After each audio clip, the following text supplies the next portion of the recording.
अर्थ होता है अध्ययन के लिए शिष्य का गुरु के समीप आना, और उसके लिए शिष्य में कुछ गुण होने चाहिए, जैसे शील, शौर्य, सोच, आचार आदि युक्त।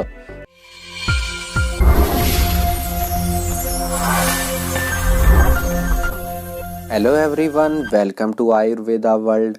अगर आपने हमारा चैनल सब्सक्राइब नहीं किया है तो सब्सक्राइब करें। आप हमारे टेलीग्राम और व्हाट्सएप के ग्रुप को ज्वाइन कर सकते हो, जिसका लिंक डिस्क्रिप्शन में दिया हुआ है। आज हम बात करेंगे सुश्रुत सूत्र सेकंड चैप्टर, जिसका नाम है शिशु उपनमनीय अध्याय।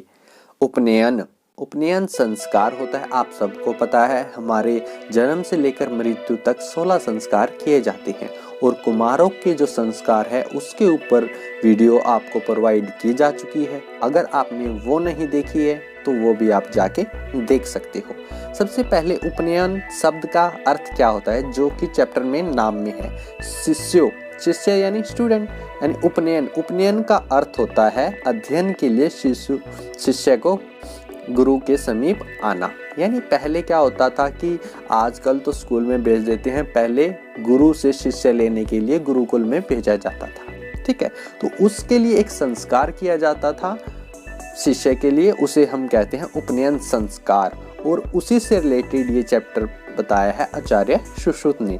सबसे पहले बताए हैं शिष्य के गुण, यानी सभी को एलिजिबिलिटी नहीं थी वहाँ पे, मतलब कि गुरुकुल में जाने की। उसके लिए जैसे शिष्य को शील, शौर्य, सोच, आचार आदि, यानी ये सब गुण होने चाहिए उसमें। और क्या होना चाहिए, तनु जीवा, होष्ट, दंत अग्र, ऋजु वक्र, ठीक है, अक्षिनासा और क्लेश सहा। इसमें क्लेश सहा इंपॉर्टेंट है, और प्रसन्नचित वाक्चेष्टम, ये सब गुण होने चाहिए शिष्य में। आचार्य सुश्रुत ने बताया है गुरु से शिक्षा प्राप्त करने के लिए। और उपनयन की विधि, यानी उसको एक जो इम्पोर्टेंट पॉइंट्स हैं वो मैंने यहाँ लिखे हैं, वो आप देख सकते हो। जैसे कि 4 हाथ लंबा और चौड़ा स्थगल, यानी इसमें संस्कार करने के लिए एक मंडप बनाया जाता है। आपने सबने शादी का मंडप तो जरूर देखा होगा, वैसे ही यहाँ पे जैसे जो इम्पोर्टेंट था मैंने लिखा है, उसी मंडप बनाएंगे। शुभ तिथि, शुभ नक्षत्र, मुहूर्त, इन सब को देखकर 4 हाथ लंबा और चौड़ा मतलब कि मंडप बनाएंगे, उसको गोबर से लेपेंगे, जिसके ऊपर दरब यानी घास बिछी होगी। ठीक है, ये सब चीजें करेंगे, और उसमें दक्षिण दिशा में ब्रह्मा की स्थापना करेंगे। क्या, दक्षिण दिशा में ब्रह्मा की स्थापना करनी है, और जो अग्नि प्रज्वलित की जाएगी वह उसमें खदीर, प्लास, देवदारू और बिलवादी लकड़ी यूज होंगी। ये इतना इम्पोर्टेंट नहीं है, इसमें इम्पोर्टेंट क्या है, आगे 4 वर्ण बताए हैं। आप सबको पता होते हैं कि ब्राह्मण, क्षत्रिय, वैश्य और शूद्र, ये 4 वर्ण होते हैं। किस किस को शिक्षा किन किन को देने का अधिकार है, ठीक है, ये सब बताया है आचार्य सुश्रुत ने। जैसे ब्राह्मण होता है जो 3 वर्णों के लड़कों का उपनयन यानी शिष्य बना सकता है। क्षत्रिय 2 वर्णों का शिष्य बना सकता है, और वैसे सिर्फ 1 वर्ण को शूद्र मतलब कि शिष्य बना सकता है। और शूद्र होता है जो वो उत्तम कुल के और अच्छे गुणे वाला हो, लेकिन उसका उपनयन संस्कार नहीं किया जाता। ठीक है, उसको शिष्य बनाया जा सकता है। ये ब्राह्मण, क्षत्रिय, वैश्य और शूद्र अपने कर्म से है, ना कि अपनी जाति से। मैं आपको बता दूं, किसी को मिसअंडरस्टैंडिंग ये ना हो कि ये कास्ट से रिलेटेड है।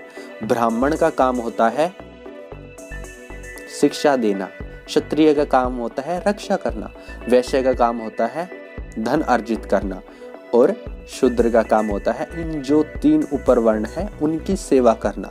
ठीक है, सबको ऐसे डिवाइड किया गया था 4 वर्णों में, लेकिन आगे चलकर ये प्रथा गलत हो गई। जो जैसे ब्राह्मण का पुत्र हुआ तो उसने उसको अपनी शिक्षा को अपने पुत्र तक ही सीमित रख लिया, तो उसे ही ब्राह्मण बना दिया।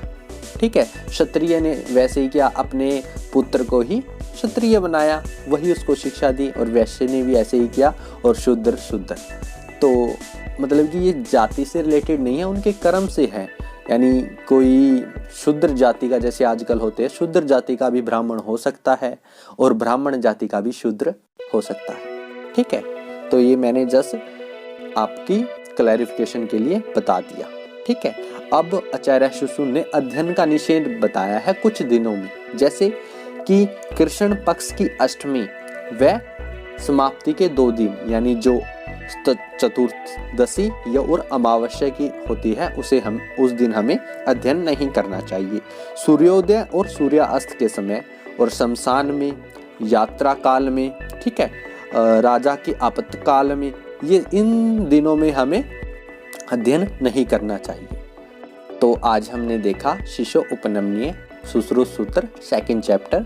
उपनयन का शब्द का अर्थ होता है अध्ययन के लिए शिष्य का गुरु के समीप आना, और उसके लिए शिष्य में कुछ गुण होने चाहिए, जैसे सील, शौर्य, सोच, आचार आदि युक्त, यानी इन सब गुणों से युक्त होना चाहिए। तनु, जीवा, होष्ट, दंत, अग्र, ऋजु, वक्त्र, अक्षी, नासिका, यानी ये सब ऐसे होने चाहिए। तनु होना चाहिए, जीवा, होष्ट, दंत, अग्र, ठीक है। प्रसन्न चित्त, वाक चेष्टम, यानी प्रसन्न होना चाहिए शिष्य को। क्लेश सहा, यानी जो क्लेश को सहन कर सके। उपनयन की विधि, यानी उसके लिए एक मैंने आपको बताया कि शुभ तिथि, मुहूर्त, नक्षत्र, इनके दिन होना चाहिए और मंडप तैयार करना चाहिए जो कि 4 हाथ लंबा और 4 हाथ चौड़ा होना चाहिए। आप शादी के मंडप को इमेजिन करके ये सारे लक्षण उस पर पैच कर सकते हो, जिससे आपको याद रखने में आसानी होगी। गोमय से लीप देंगे और दर्भ को वहाँ पे बिछा देंगे। दक्षिण दिशा में ब्रह्मा की स्थापना करनी है, और लकड़ी कौन कौन सी यूज करनी है? खदीर की, पलास की, देवदारू की, बिल्व आदि की लकड़ी हम यूज कर सकते हैं। ब्राह्मण तीनों वर्णों के मतलब की शिक्षा दे सकता है या शिष्य बना सकता है। क्षत्रिय 2 वर्ण को अपना शिष्य बना सकता है, वैश्य 1 को, और शूद्र के लिए उत्तम गुणों का होना चाहिए। लेकिन आपको एक बात हमेशा याद रखनी है कि उपनयन संस्कार वर्जित है शूद्र वर्ण को। ठीक है। अध्ययन का निषेध, कृष्ण पक्ष की अष्टमी और समाप्ति के 2 दिन यानी चतुर्दशी और अमावस्या को हमें अध्ययन नहीं करना चाहिए। सूर्योदय व सूर्यास्त के समय और शमशान में और यात्रा काल में और राजा के आपातकाल में और मेघ गर्जन में।